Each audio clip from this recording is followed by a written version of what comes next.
Saveloys, marshmallows and whole grapes are among foods the Health Ministry says are too dangerous to serve under 5s in early childhood centres. Draft guidelines say such foods pose a high risk of choking small children and centres should not serve them.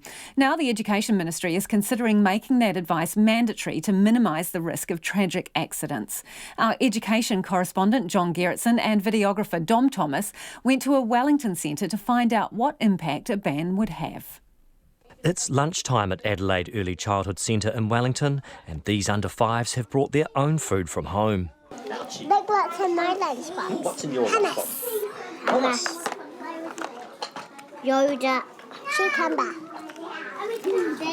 Cucumber.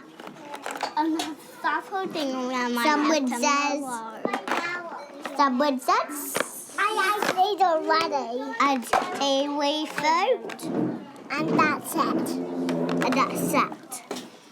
But there are a few items that are on the Health Ministry's list of high-risk foods. Uncut grapes, rice crackers, whole nuts, apples that haven't been grated or cut into thin slices. The Ministry says those foods can choke small children who have small air and food passages and have not yet learned to chew properly. These littlies say they wouldn't like a ban on foods like chippies and sausages. Oh, not like it, and it will be terrible. It would be terrible. But the risk is real.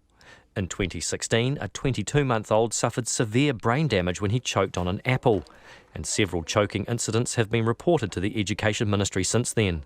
The head teacher at Adelaide, Karen OLeary, says choking is a hazard, but she wonders if the regulations are too prescriptive. First and foremost, obviously no one wants to see any children choking in an early childhood environment, so there absolutely needs to be measures in place to try and minimise and mitigate the risk of that happening. However, I do worry that the guidelines around some of these food suggestions are taking it a little bit too far and just are not practicable in an early childhood environment. Karen OLeary says many of the foods listed as high risk appear in lunchboxes at Adelaide every day.